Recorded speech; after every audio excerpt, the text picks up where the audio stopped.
Hello, welcome everyone to the 138th MedAI Exchange session. Today here we have with us Dr. Qianqian Xie from an associate research scientist from Yale University. She is at the Department of Biomedical Informatics and Data Science and School of Medicine at Yale. Her research interests are largely in natural language processing and its application in medicine. She just received the NIH NLM Pathway to Independence K99 Award and has co-authored more than 50 peer-reviewed publications. Her research has been published in leading conferences and journals like NeurIPS, ACL, KDD, SIG-IR, NACL, and Colin. And so please help us welcome her and for her talk on Me-LLaMA. And before we start the session, Chanchan, how would you like to have questions? Do you want to have questions for the end of the presentation, or people can interrupt you while you're presenting? Both works for me, and feel free to interrupt me if you have any questions. Okay. Or just have a question in the end of the presentation. Both works for me. Okay. So without further ado, I will hand it over to Chanchan, and let's keep this session as interactive as possible. Thank you.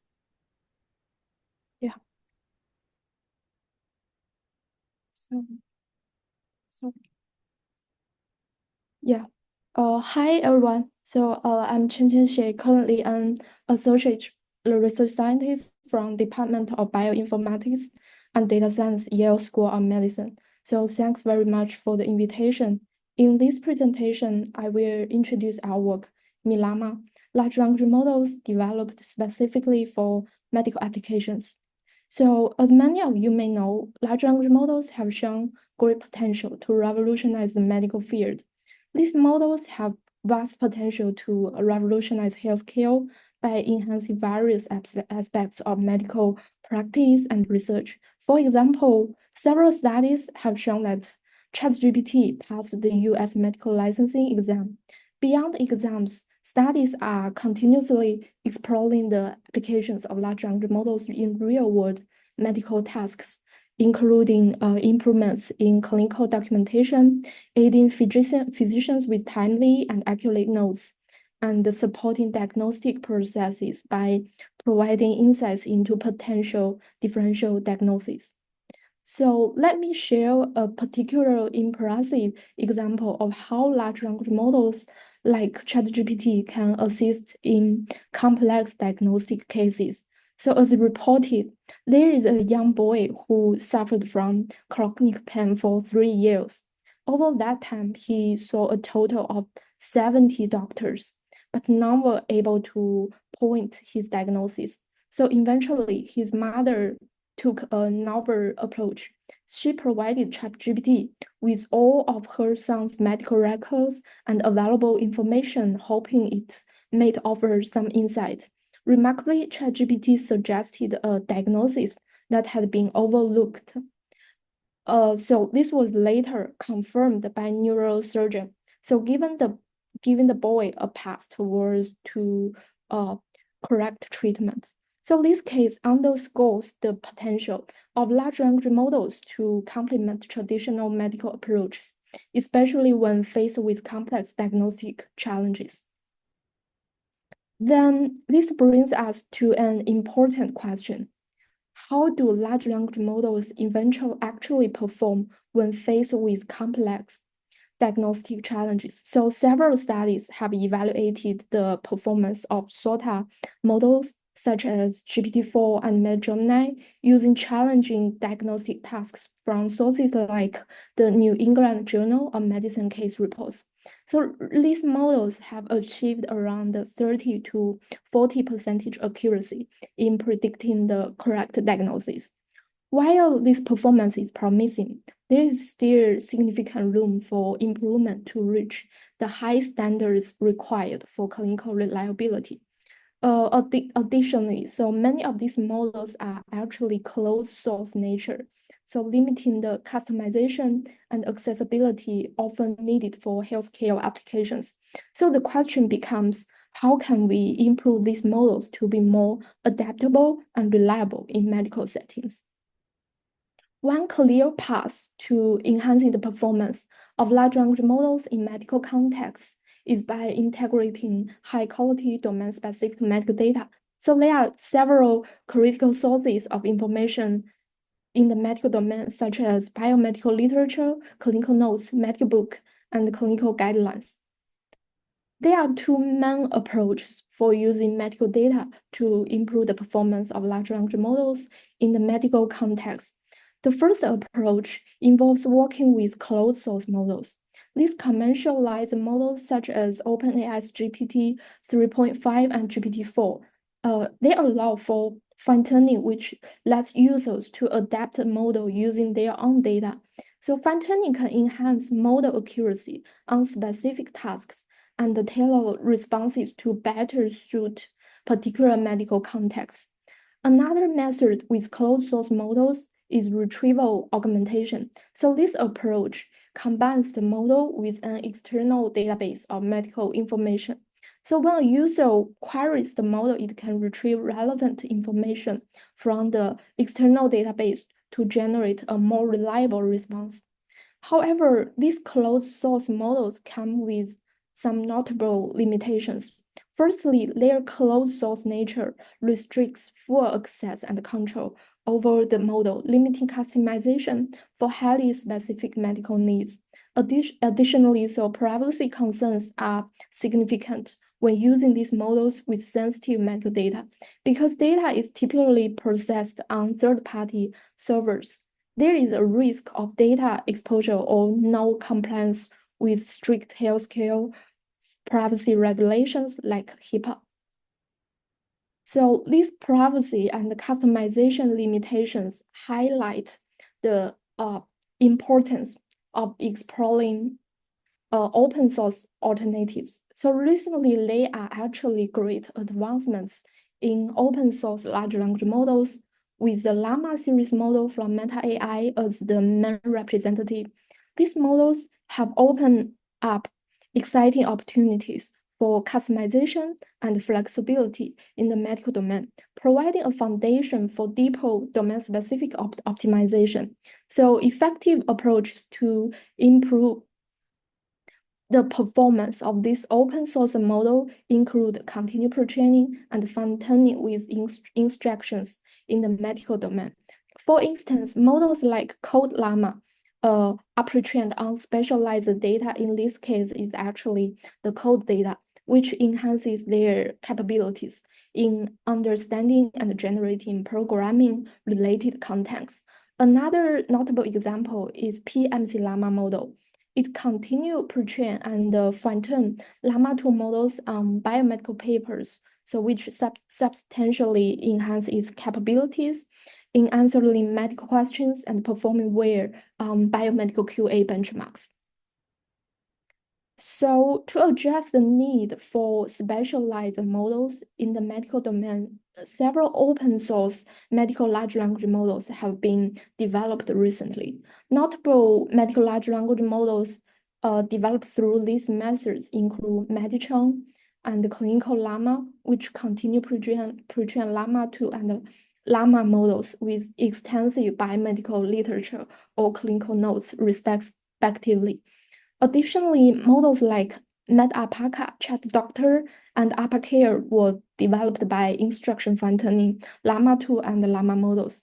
So PMC-LLaMA stands out as the only model using both continued pre-training and instruction fine-tuning based on LLaMA models.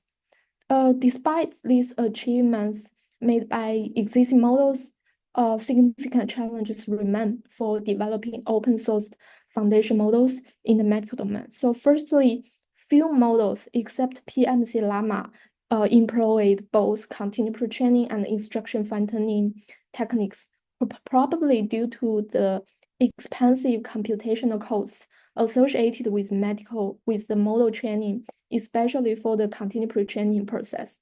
And only one model, the Clinical LLaMA model, used clinical notes from electronic health records, which is crucial for real-world clinical applications, as it provides context-specific information from direct patient care. Furthermore, none of existing models use both biomedical literature and clinical notes, which is one of the goals of our project. So by combining biomedical literature and clinical notes, we generated the largest biomedical pre-training datasets compared to the previous efforts. So finally, most models have focused on evaluating the question answering tasks, making it difficult to access the generalization ability of those foundation models on other key medical text analysis tasks, such as information extraction and text classification. Therefore, so in this project, our short-term goal is to develop powerful medical large language models, which is actually the pathway we think to achieving our long-term goal, that developing capable AI models for complex medical tasks. To address the limitations of existing medical large language models, we introduced a new family of open source medical models called Me-LLaMA. So this family includes both foundation models and chat enhanced versions available in sizes of 13 billion and 70 billion parameters. Me-LLaMA is trained on the largest and most comprehensive medical data to date, making it one of the most robust models in this field. Our development process for Me-LLaMA includes two-stage continual pre-training and instruction fine-tuning based on Llama 2, incorporating a massive 129 billion pre-training tokens and over 215K instruction tuning samples. These datasets are drawn from a diverse range of sources, including biomedical literature, clinical guidelines, and electronic health records. So ensuring the model incorporates a wide range of medical knowledge and practical guidelines. To evaluate Me-LLaMA, we conducted the most comprehensive assessment to date, covering 6 essential text analysis tasks and using 12 diverse datasets from both biomedical and clinical domains. The results are promising. So Me-LLaMA outperforms existing open source medical models and even GPT-4 in both zero-shot and supervised learning scenarios. This figure provides an overview of our study structure and the development process for Me-LLaMA. Our study consists of 3 main components, including pre-training, instruction fine-tuning, and evaluation. So firstly, we developed the Me-LLaMA base models through continued pre-training. So we start with Llama 2 and train it with 129 billion tokens drawn from a mixture of pre-training data, including clinical notes, biomedical articles, and general domain data. Sorry, can I interrupt for a second? I'm kind of lost here. Sure. So when you say like continual pre-training, are you updating the vocabulary or you are not updating the vocabulary? So the continued pre-training is like updating the models with. But you're not updating the vocabulary, right? Like you just take the Yeah, vocabulary as it is, or you are actually yeah. updating the vocabulary. Yeah, we do not make vocabulary extension. Actually, we indeed make initial experiments like extending the vocabulary by extending the vocabulary based on the clinical notes from mimic series datasets and the biomedical literature. We increase the size of the vocabulary into double size of the original Llama 2 models, but the initial results is actually not quite good. After extending the vocabulary, the training process is quite unstable, and the pre-trained model doesn't perform well and even underperform the backbone model Llama 2. But don't you think like in addition to like updating the vocabulary and adding new terms, probably it's better to learn the vocabulary on the medical notes will be better because if you just double up the vocabulary size, maybe as you mentioned, probably the training would be unstable. Oh yeah, so I think ideally, intuitively updating the vocabulary will be better because if we after update the vocabulary, it will be more efficient to pass and to tokenize the medical text, right? Because the No, because I think that when you update the vocabulary, actually, there would be some words where the model weight would be stable, and there you would be introducing some new words when the model weight would be unstable, right? So Yeah, in yeah, that case, it will be it's kind on. of strange to add the additional words, additional clinical words only, rather than like learning the vocabularies on the domain itself. Oh, yeah, yeah. So, but I think another reason that the training process is unstable because the pre-training corpus is not actually large enough because for like Right. the So why la- don't you try to learn the vocabulary on the clinical domain itself? run the you mean run the vocabulary is like just extend the vocabulary, but No, just like learning the new vocabulary on the clinical domain. so if we then it's totally from the clinical domain, so we will totally use a new vocabulary. Then Right. we need to actually very similar to train from scratch because after we Right. use Did you compare that or no? you mean did we make experiments on that? Yeah. Yeah. No, no. Okay. Got it. So Okay. that would be, yeah, very similar like pre-training from scratch. You need to then totally new embeddings. Right. That I think requires even more pre-training data from the medical domain. For example, Llama 2, they use like uh, T gigabytes, T-bytes model, T-bytes data sets, but the current available pre-training corpus for the medical domain actually is quite limited. So if we use a separate vocabulary, we may need more pre-training corpus to lead to But probably your vocabulary size would be smaller then. sorry. Probably in that case, your vocabulary size would be smaller then, right? Yeah, will be more smaller. Right. But we still need more training data to train capable clinical large language models from the scratch. I think this one is very similar to the Qianqian GPT work, which Right. is also from our co-authors from University of Florida. They based Okay. on GPT-3 architecture, conduct the for training from scratch with UF's nodes and some open source data from the pile. Okay. Yeah, thanks for your question. Yeah, so firstly, we actually developed the Me-LLaMA based model through continued pre-training. Then this extensive based on the data of 129 billion tokens from mixture pre-trained data. Next, we created the Me-LLaMA chat models by instruction fine-tuning the Me-LLaMA base model with 215K tailored instructions. These instructions span various medical domains, including medical conversations, question answering summarization, and the relation instruction. This fine-tuning process is to enabling the model to respond effectively to clinical, medical, and conversational prompts, making it more applicable for real-world medical settings. Finally, we evaluated the model's performance in different settings. We assessed the Me-LLaMA based model in a supervised learning context across 6 key text analysis tasks. For the Me-LLaMA chat models, we tested the zero-shot and few-shot capabilities on the 6 tasks to determine their effectiveness without additional task-specific training. So for the Me-LLaMA based model, we evaluate its performance in a supervised learning context across 6 key text analysis tasks. To adapt the Llama 2 backbone models for the medical domain, so we firstly developed a comprehensive mixed continuous pre-training data. Our pre-training data set is structured with a ratio of 15 to 1 to 4, consisting of biomedical literature, clinical notes, and general domain data.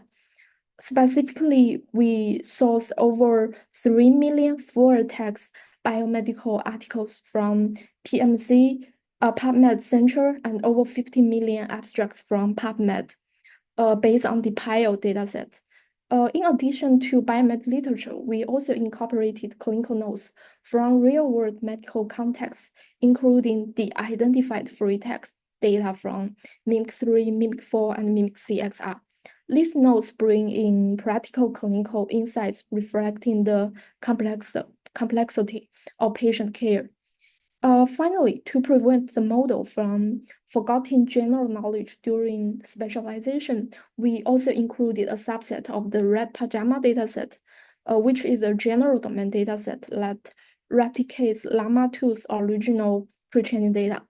This ensures the model to maintain a balanced understanding and avoids forgetting previous learned information. So altogether, this dataset consists of 129 billion tokens, making it's the largest and the most comprehensive pre-training dataset in the medical domain to date. Chanchal, I have a question here. Since you're extending your vocabulary by basically twice the size, right? So are you fixing the embeddings of the already available tokens and then learning the embeddings of just the new tokens during all of this continual pre-training, or all of the embeddings would be updated? Yeah, so good question. So all embeddings actually have been updated. And that is why you need that general domain data to make sure that the new embeddings for the already available tokens, it's still reasonable, because otherwise you would have these updated embeddings for general domain tokens, which has now been updated on medical domain. So Is that the reason you have to use this general domain data? so to use the general domain data is because previously we actually do not mix the general domain data and only use the biomedical literature and clinical notes. And we found that we quickly test the results of the continued pre-trained model on some downstream tasks and compare with its backbone model Llama 2, and found that it has significantly performance drop in most tasks.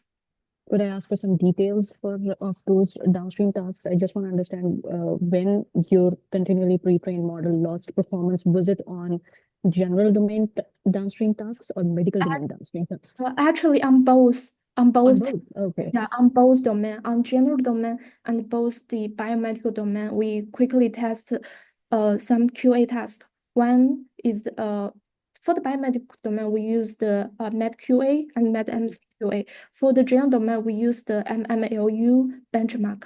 So both has like around 2% drop in the performance. And then we actually check some previous studies like PMC-LLaMA. Yeah, they found that they try to incorporate some general domain from the red pajama to mitigate the knowledge forgetting issue. So just follow this way. Thank you. That makes sense. Thank you. Yeah. So this extensive data coverage provides a strong foundation for Me-LLaMA, so enabling it to perform effectively across a range of medical applications. So to build our Me-LLaMA 13 billion and the 70 billion base models, we conducted the continued pre-training on Llama 2 13 billion and 70 billion model using the mixed pre-training data.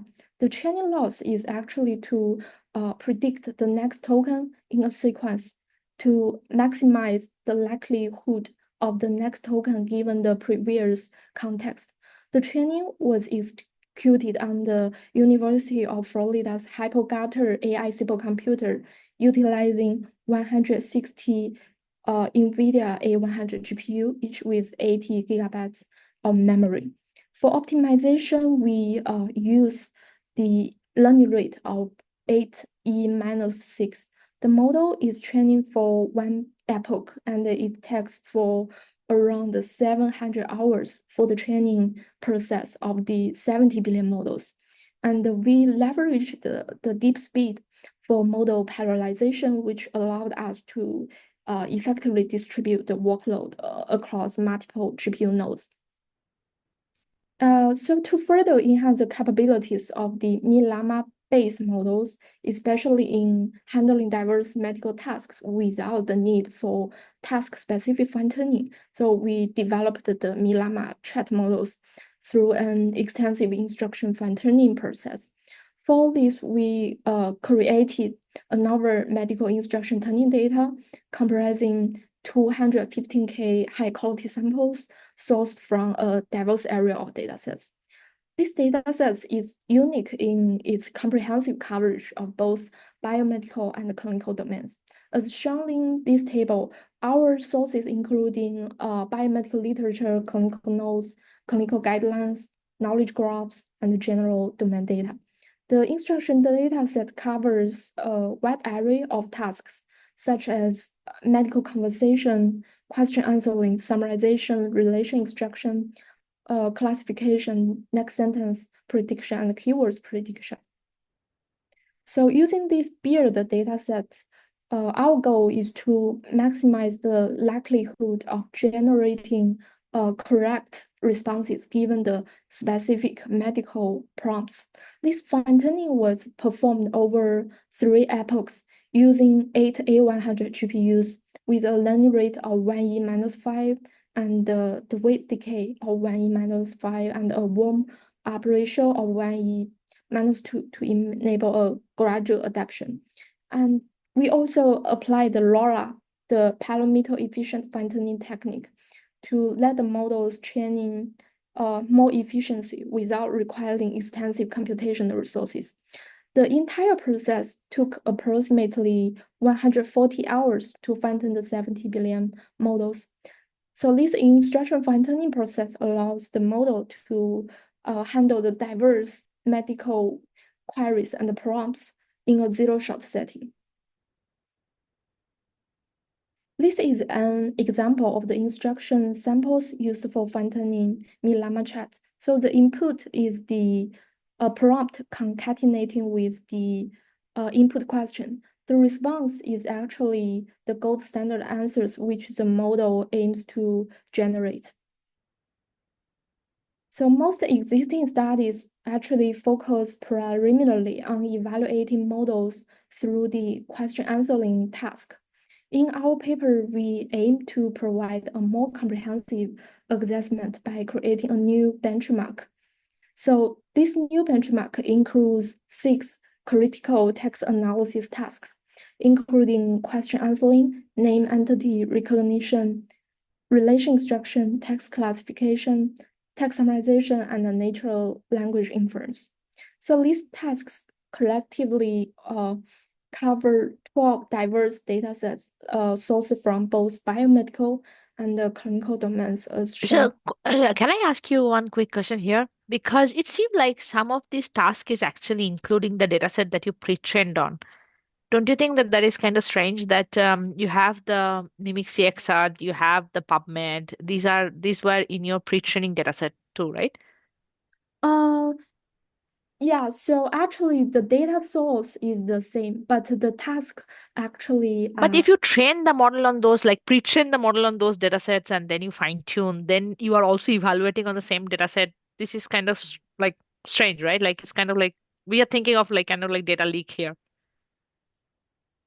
yeah, so for the PubMed, like the PubMed summarization task here is like we input the full content, full text, and output the generate the abstract to summarize the papers. Right, but the model was already trained on PubMed dataset, then Mimic CXR, then I2B2 challenge. They also use the Mimic. So most of the challenge dataset that you are using, you are already including in your pre-training. Yeah, I think for PubMed and the Mimic CXR, it may have, but our training process is actually kind of unsupervised process, right? You input the text itself, you aim to generate the tokens in this sequence word by word, tokens It's by. not really unsupervised. There is self-supervised. So you are still giving the model the whole sequence. So it's not completely unsupervised. Yeah, it's kind of self-supervised. Right. Like generate the next token. Right. So the model is still like looking at that information, right? I think kind of may have the risk, but I think it's not so intuitive that direct give them the supervision information. Because the downstream task here is kind of supervised task. You have the input paired with the gold standard answer.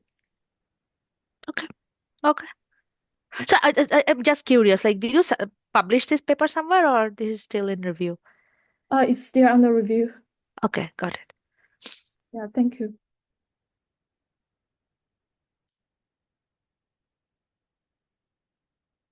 Oh, yeah. So these tasks cover 12 diverse datasets from both biomedical and clinical domains, as shown in this table. So for evaluation, we use task-specific metrics to measure the model's performance. Like for QA task, we use the accuracy and the macro F1, and for EMR QA, we follow previous studies to use the exact match and F1 metric.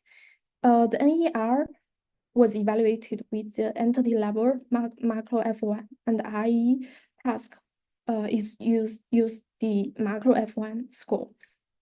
The text classification, we use a label-wise macro F1 and accuracy metrics. And text summarization, we use the Roach and Bird score. So the NOI task, we also use the accuracy and the macro F1 score. We evaluated the Me-LLaMA models under two settings. So one is zero-shot and supervised learning to assess their performance and generalization abilities across diverse medical tasks compared to baseline models. In the supervised learning setting, we fine-tuned the Me-LLaMA 13 billion and 17 base models on task-specific training sets for each accessed data set. So this setting evaluates the model's adaptability and the performance with the labeled data for each task. For supervised learning, we use the Adam optimizer training for 3 to 5 epochs, depending on the data size, with a uniform learning rate of 1e minus 5. Our baseline model, including LLaMA 2 models in 13 billion and 70 billion, PMC-LLaMA model, and the Meditron models. So PMC-LLaMA 13 billion model is a biomedical large language model continually pre-trained on biomedical papers and medical books. Meditron are the current SOTA medical large language models based on LLaMA 2 7 billion and 70 billion. With continued pre-training on a mix of clinical guidelines, medical papers, and abstracts. The zero-shot evaluation tests the model's ability to generalize to new tasks without specific training on them. So for this, we use standardized prompts across the test datasets and compared the Me-LLaMA 13 and 70 billion chat models with both commercialized and open source baselines. So our baseline including the top commercial large language models like ChatGPT and GPT-4. We also use the specialized medical open source large language models, such as MedAlpaca, PMC-LLaMA chat version, AlpaCale, which are all instruction fine-tuned for medical tasks. MedAlpaca model were based on the LLaMA 1 model, specifically fine-tuned for the medical domain. And the PMC-LLaMA chat version is an instruction fine-tuned medical large language model based on the PMC-LLaMA base version. The AlpaCale model is specifically tailored for the clinical tasks based on LLaMA 2 13 billion by instruction fine-tuning. These two figures shows the zero-shot performance of Me-LLaMA chat models and the other instruction fine-tuned open source large language models with chat ability on 6 tasks. So we compare the Roach L score for the summarization task, the accuracy score for the QA task, and the F1 score for remaining datasets. Among 13 billion model, we can see Me-LLaMA 13 billion chat model outperform the Llama 2 13 billion chat and the PMC Llama chat and MedAI 13 billion in almost all 12 datasets. So Me-LLaMA also outperformed the Alpaca 13 billion in 9 out of 12 datasets. So among models with 70 billion parameters, Me-LLaMA 13 billion chat model consistently outperformed the Llama 2 13 billion chat model on 11 out of 12 datasets. Another observation we found is worth noting is that the Me-LLaMA 13 billion chat model actually can show comparable performance with the 70 billion models in most datasets. In here is 8 out of 12 datasets, it can achieve the comparable performance.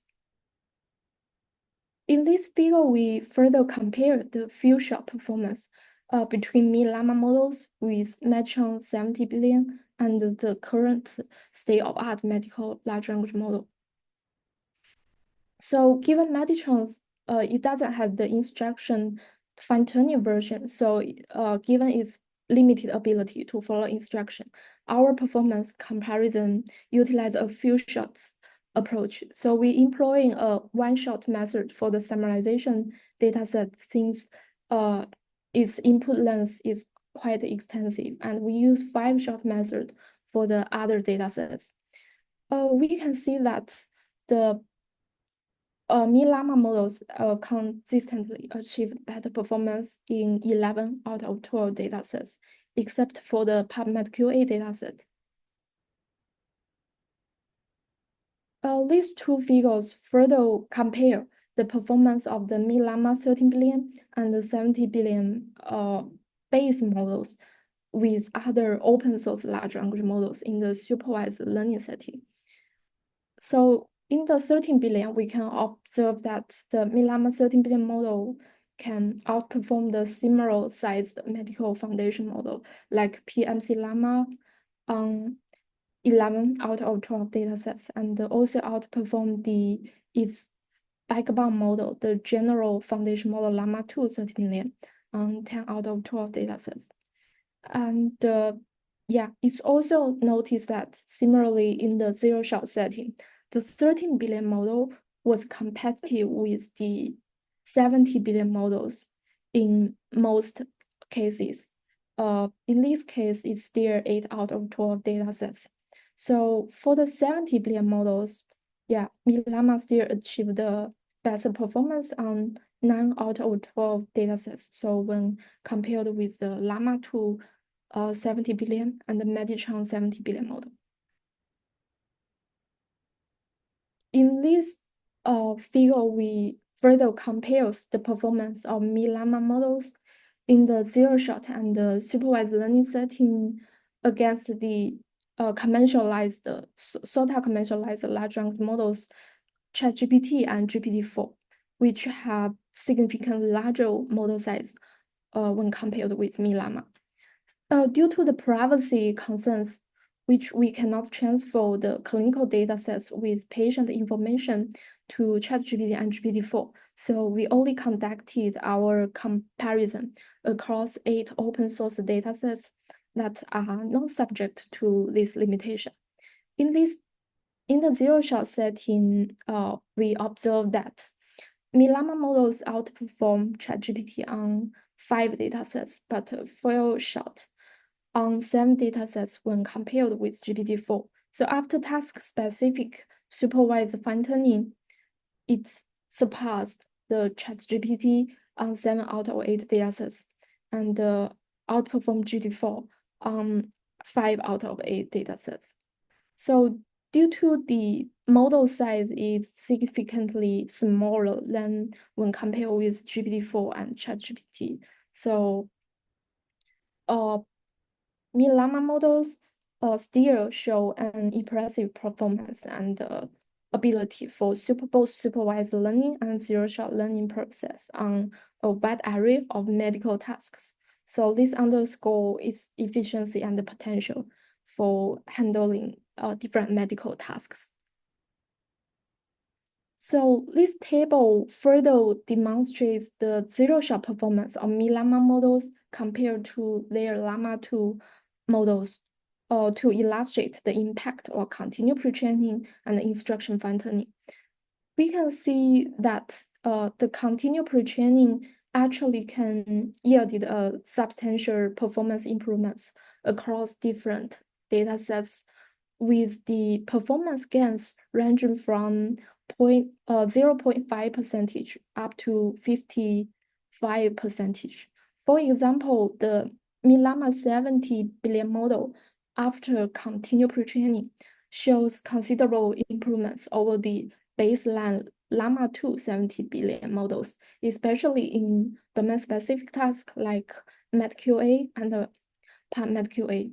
So this shows the benefits of continued pre-training with the medical and biomedical data can improve the performance of the model on the domain-specific data.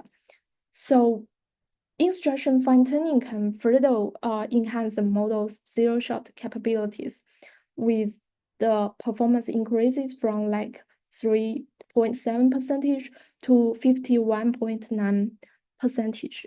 For example, the Me-LLaMA 70 billion chat model, after the instruction fine-tuning, already show significant improvements in response accuracy compared with the base model Me-LLaMA 70 billion model. So overall, the results here emphasize the importance of continued pre-training combined with instruction tuning for adapting large language model to complex and specialized tasks in the medical domain. So to support the advancement of the medical AI research, we actually have made the Me-LLaMA resources accessible. We released the datasets and the evaluation scripts on the GitHub repo, and the researchers can further leverage these resources to benchmark and refine their own models. So the Me-LLaMA models weights are currently published on PhysioNet. So it also enabling further deployment by the research community. And we developed an online chatbot based on the Me-LLaMA chat models. This demo shows the model's ability to respond to the medical inquiries.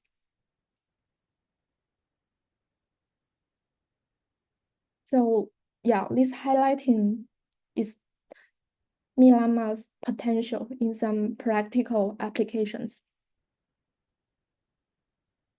So this is the response for the question.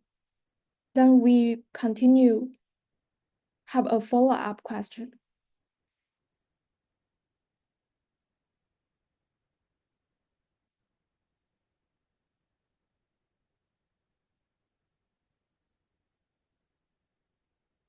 So yeah, it actually support the multi-turn conversations.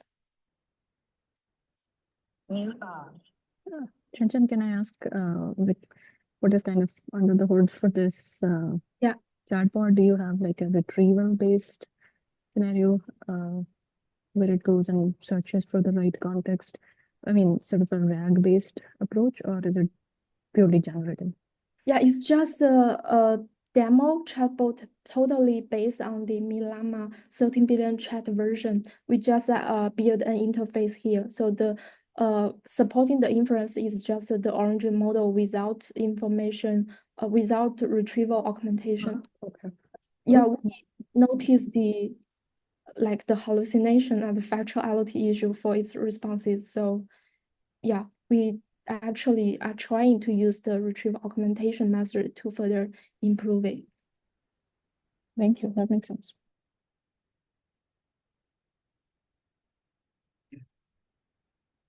Yeah, so finally, during our model development, we actually identified several key insights and challenges, particularly when comparing with zero-shot and supervised learning settings. So in zero-shot learning setting, our model, like all other medical large language models, show a relative low performance on certain tasks, including name entity recognition, relation instruction, and EMRQA. So even advanced model like GPT-4 struggle with these tasks in the zero-shot setting. So this highlights the unique challenges on these tasks. One reason, after manually checking, one reason we found that for this low performance is the model actually often struggle to follow instructions consistently. They cannot generate the responses in the required format. This inconsistency actually also leads to a challenging for the evaluation process, since the model's tendency not to strictly follow instructions, so it may generate answers in varying formats. So this actually challenges the use of automatic metrics, as these metrics actually rely on consistent formatting to pass the responses accurately. So when the model's output deviates from the expected format, automatic metrics actually will struggle to align the response with the gold standard, so making it very hard to perform a fair and reliable assessment of the performance in most tasks. So moving forward, improving the zero-shot capabilities for medical tasks will likely require more research, not just only on model developments, but also on better evaluation methods. On the other hand, in the supervised learning setting, we saw much stronger results. So comparing the Me-LLaMA model with the traditional state-of-art methods, like based on the pre-trained language models like BERT or BioBERT or PubMedBERT, we found that it consistently can demonstrate comparable performance, if not superior performance. During our model development, we also observed that the diversity and ratio of data sources can significantly impact the performance across the medical and general tasks. So models like PMC-LLaMA, which use a 19:1 ratio of medical to general data, during our evaluation, we actually tested that it has a 2.7 percentage drop in performance on both biomedical and general domain tasks. We guess this is made due to the insufficient general domain data they used for the training and also insufficient training data for the biomedical domain. So similarly, the Meditron models, they use a 99:1% ratio of medical to general domain. It performed well on the biomedical data, but also has a performance drop in the general domain tasks, like around 1% decline in the general domain task. So this also suggesting a lack of general knowledge retention. So during our experiments, our model, the Me-LLaMA model, utilized a 4:1 ratio of medical to general data. It has both performance improvements on general domain task and the medical task. So these results actually underscore the importance of integrating the general domain data to maintain a model's adaptability across different tasks.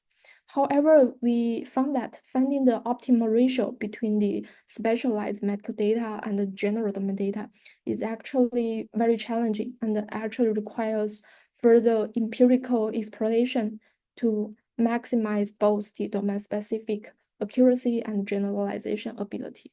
We think future studies can investigate methods to refine this balance more effectively. So our model development also highlights the substantial difference in cost and resource allocation between pre-training and instruction fine-tuning. Pre-training is actually highly resource intensive. For instance, the pre-training of the LLaMA 70 billion model requires around 700 hours for 160 A100 GPUs per epoch, so amounting up to approximately $459K. The instruction fine-tuning, on the other hand, is far more economical. So turning the model with the specific instructions requires about 70 hours on 8 A100 GPUs per epoch, costing like 4.49K dollars. So despite the lower resource demand for the 13 billion model, for the instruction tuning, we found that the instruction fine-tuning itself actually can produce the significant improvements. In the Me-LLaMA 13 billion chat models, it can improve its performance, making the performance gain from 12% to 45% across 11 out of 12 datasets in the zero-shot setting when compared with its backbone model, Me-LLaMA 13 billion base model. So actually, this suggests that instruction fine-tuning is a highly cost-effective strategy for model improvement, particularly in settings where resources are quite limited. We'll further discuss the use of Me-LLaMA models depending on task requirements and the resource availability. So the base Me-LLaMA models developed through the pre-training actually contain a wide array of medical knowledge. So these models are best suited for supervised learning tasks, where fine-tuning with label data can further specialize these models for specific applications. The chat versions of Me-LLaMA model, which has conducted the instruction fine-tuning, excel in handling new tasks without prior specific training. So their strong instruction following capability make them ideal for zero-shot or few-shot settings, offering flexibility in scenarios where task-specific data is quite limited. So the choice between the 70 billion and the 13 billion models largely depends on resource limitations. So the 70 billion model offers more advanced understanding and complex reasoning, making it ideal for some complex medical tasks. However, it demands considerable computing resources, which can limit the accessibility. So the 13 billion model, by contrast, can strike a balance between effectiveness and efficiency, so make it more practical choice for settings with limited computation resources. And our findings actually, as illustrated in the experimental results setting section, the Me-LLaMA 13 billion can achieve comparable performance to the 70 billion model across most data sets, so making it an excellent option where resource constraints are a concern. And it's very crucial to acknowledge the limitations of the current version of Me-LLaMA models. So like other existing large language models, Me-LLaMA model can sometimes produce response that contain factual inaccuracy or biased information, so which is particularly problematic in the medical field. So to achieve this, future iterations we are exploring is to incorporate techniques like reinforcement learning from human feedback and the retrieval augmentation to make the response more reliable. And the current Me-LLaMA model actually inherits the limitations from its Llama 2 backbone. It can only address the text up to 4,096 tokens. So this restricts their ability to process long medical text or detailed patient records. In the future, I think we think like techniques like sparse local attention or extension based on long rollup could help the model to address the long context issue. And also, finally, given the rapidly development of open source large language models in the general domain, like Llama 3.1 and Llama 3.2. So we actually are committed to ongoing development the advanced medical large language models based on these most advanced backbone model in the general domain.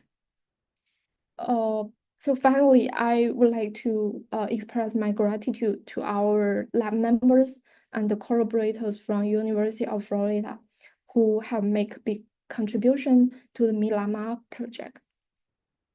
Yeah, thank you for your attention, and I would be very happy to answer any questions you have here. Thank you so much, Chanchan, for this really nice talk and this extensive work that you have done. And before we proceed on to the questions, we would like the audience to extend a virtual round of applause for our speaker.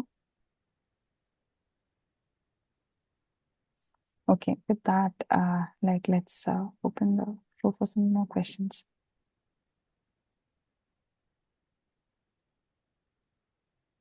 Okay, I think we have a question. Just give me a second. So Ramon, do you want to ask? Yeah, I just wanted to maybe make sure I understood.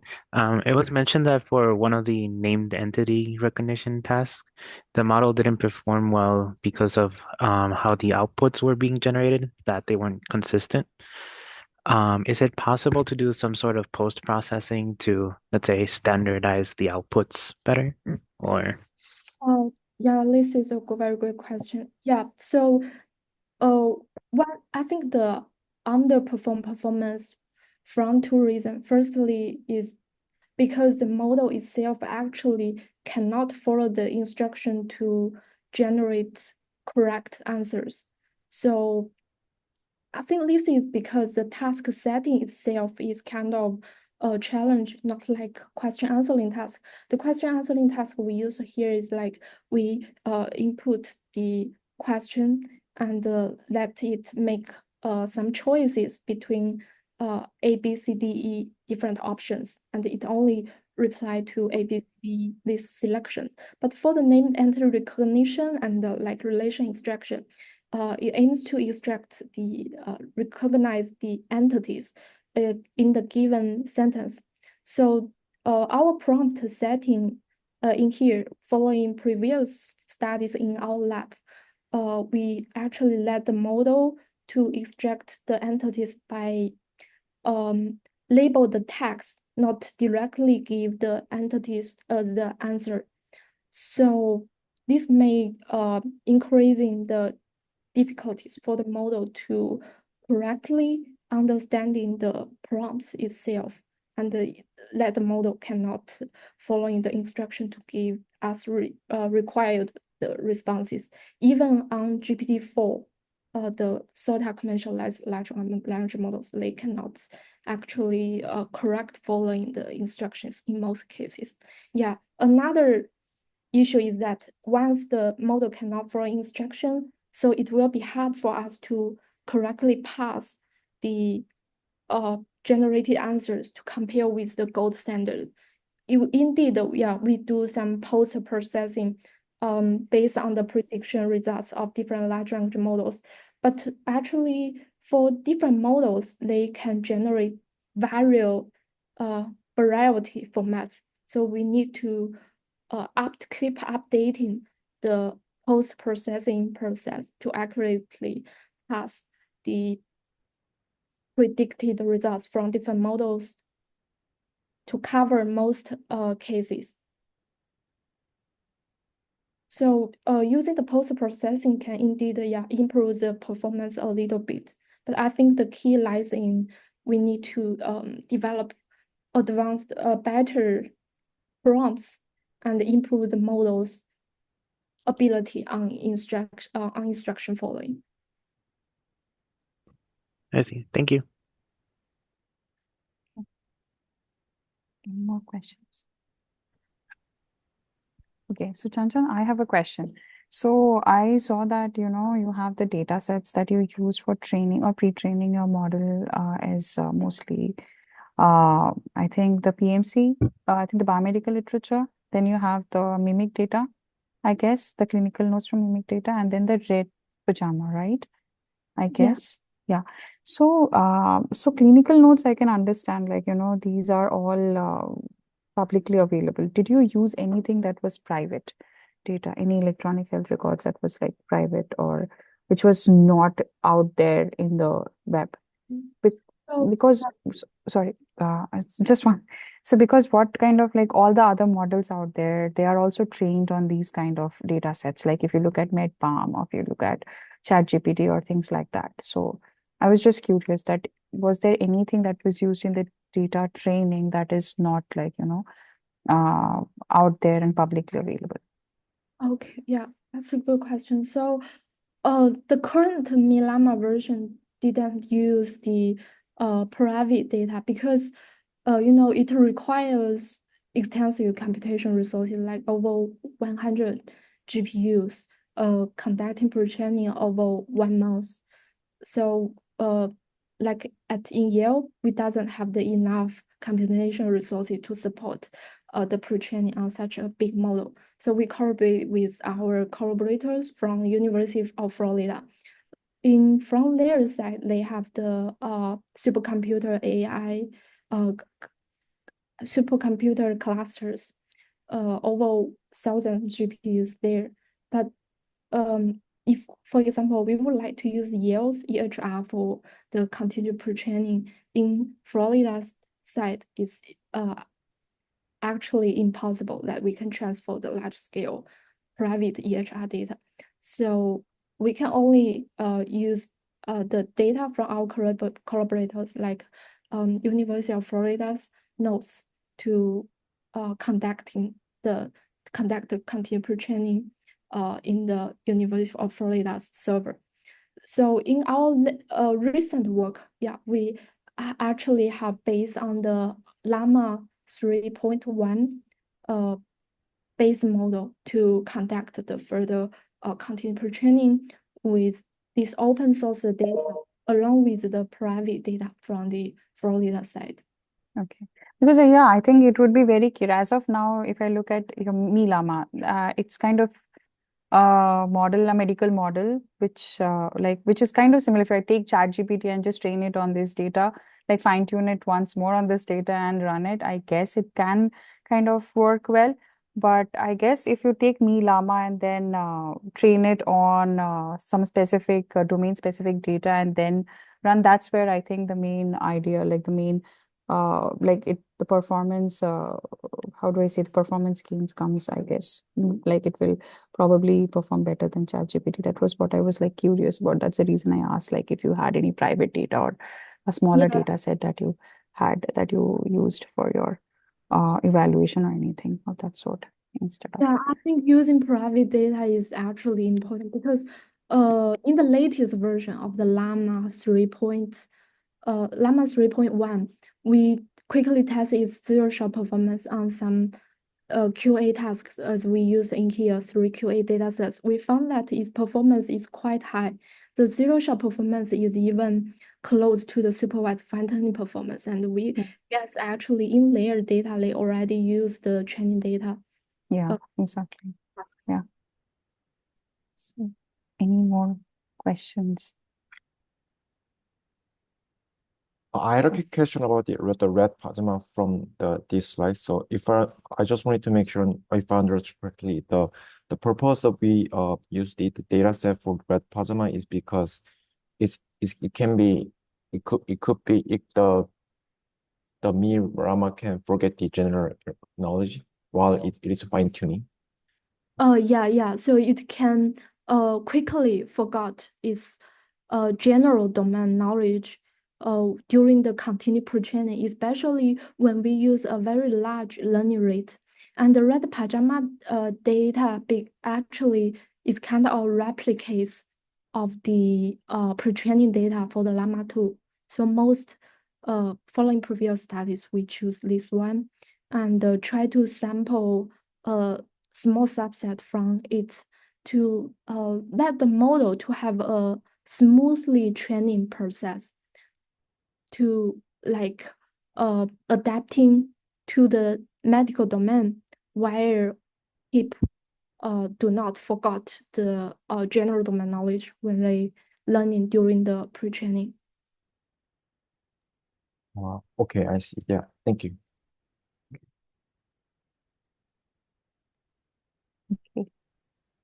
If there are no more questions, I would again like to thank our speaker, Qianqian. It was for such a nice talk. And please, I would like the audience to extend another round of virtual applause. Okay, with that, thank you. Have a nice day. We can end the session. Thank you, Samantha.